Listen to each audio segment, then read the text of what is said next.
Selamat pagi dan salam sejahtera bagi kita semua. Pada kali ini kita belajar IPA. Pembelajaran kita kali ini yaitu sistem reproduksi pada manusia. Adapun tujuan pembelajaran kita yaitu 1. Dapat menyebutkan macam organ penyusun sistem reproduksi pada manusia. 2. Dapat mendeskripsikan fungsi sistem reproduksi. 3. Dapat menulis artikel tentang cara penularan dan pencegahan penyakit yang berhubungan dengan sistem reproduksi. 4. Menyadari pentingnya menjaga kesehatan organ sistem reproduksi. Nah, setelah nanti kita selesai mempelajari sistem reproduksi pada manusia, diharapkan kamu dapat mencapai tujuan pembelajaran kita tadi.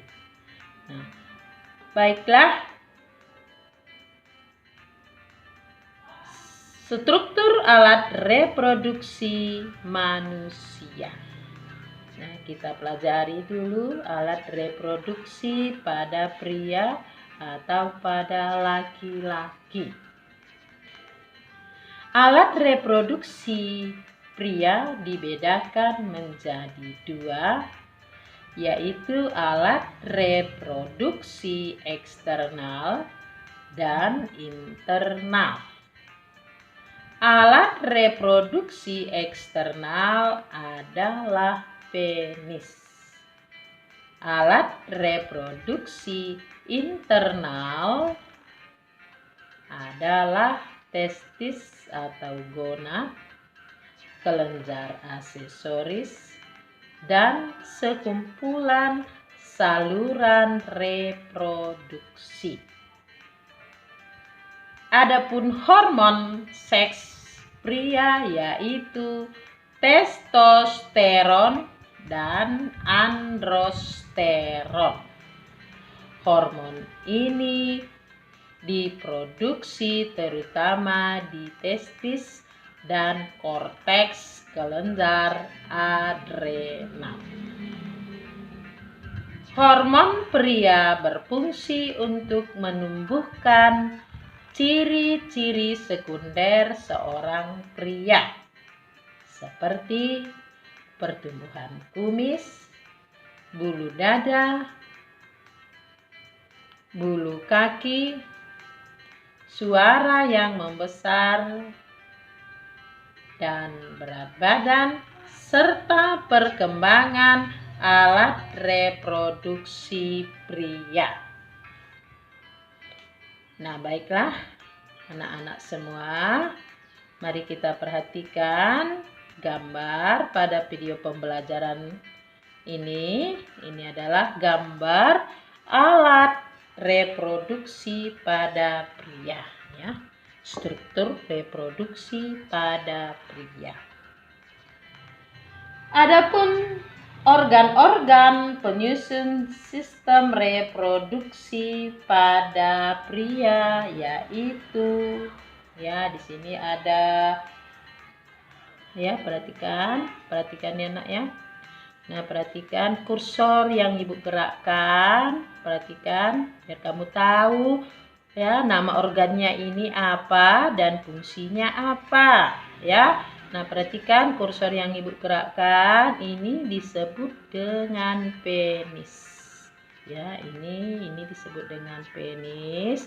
Ini berfungsi sebagai saluran urin, ya, atau saluran air seni dan saluran sperma. Ya, ini dia penis. Kemudian ada skrotum, ya, skrotum. Skrotum, ini skrotum, ya. Skrotum ini adalah pembungkus testis, ya, pembungkus atau pelindung, ya, ataupun ini skrotum ini sering juga disebut dengan kantong skrotum. Di dalam skrotum terdapat yang namanya testis. Ini disebut dengan testis. Testis ini ada dua. Ya, di dalam gambarnya ini, ya, ini dua-duanya testis. Walaupun kamu lihat di sini ada perbedaan, tapi sebenarnya ini sama. Ya, satu testisnya ditunjukkan dengan kondisi utuh dan kondisi bagian luar. Nah, kemudian testis yang satunya ini ditunjukkan, ya, bagian dalam. Jadi kedua-duanya ini testis.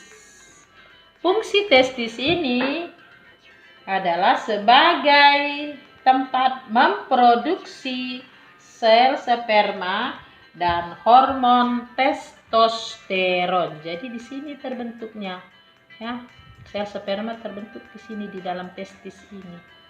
Pelindungnya tadi disebut dengan skrotum. Nah, setelah testis matang, ya, setelah sel sperma matang di dalam testis, maka akan keluar, ya, keluar dari dalam testis menuju epididymis. Nah, ini ada organ epididymis, ya, bagian daripada alat reproduksi pada pria. Ya, ini epididymis. Ya, ini perhatikan epididymis ini dimulai, perhatikan kursor yang Ibu gerakkan ini disebut epididymis. Nah, ini, ya, ini berfungsi sebagai tempat penyimpanan sperma sementara. Jadi kalau sudah matang sel sperma dikeluarkan dari testis, nah, di sini ditampung oleh epididymis. Dikumpulkan, tempat berkumpul sementara. Nah, kemudian, ya, kemudian di sini ada pars deferens. Nah, perhatikan ini pars deferens. Nah, perhatikan kursornya, Nak, ya. Nah, pars deferens ini pars deferens berfungsi untuk ataupun berfungsi sebagai penghubung epididymis, ya, penghubung epididymis dengan uretra, ya, penghubung epididymis dengan uretra. Uretra inilah sebagai saluran yang terdapat di dalam penis, menyalurkan air seni dan sel sperma keluar dari dalam tubuh, yaitu fungsi uretra. Jadi perhatikan kursornya, Nak, mulai dari kursor yang ditunjukkan ini sudah uretra, ya, ini uretra. Nah, kemudian perhatikan kursornya. Nah, ini disebut ini, ya, so, perhatikan kursornya. Nah, ini sebagai pars deferens. Nah, sampai di sini. Kemudian ini sudah disebut sebagai epididymis. Nah, kemudian selain itu, ya, pada alat reproduksi pada pria juga terdapat kelenjar, ya. Ada di sini kelenjar vesicula seminalis. Nah, ini kelenjar vesicula seminalis.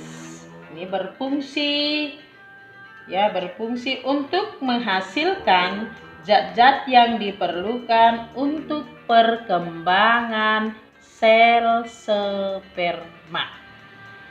Nah, itu fungsi kelenjar Vesicula seminalis. Nah, kemudian ada kelenjar prostat. Ya, ada kelenjar prostat. Kelenjar prostat berfungsi menghasilkan cairan yang bersifat asam. Nah, ini organ ya yang untuk penghasil. Ya, ini bagian daripada alat reproduksi pada laki-laki ya, pada pria yang berfungsi untuk menghasilkan cairan yang bersifat asam.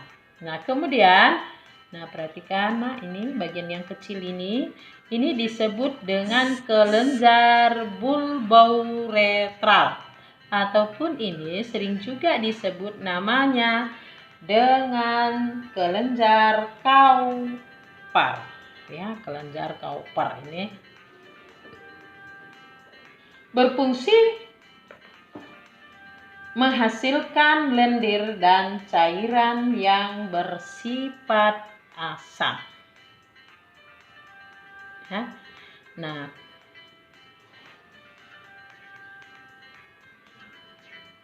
baiklah nak, pembelajaran kita pada kali ini struktur alat reproduksi pada manusia. Ya, sampai sekian dulu. Terima kasih.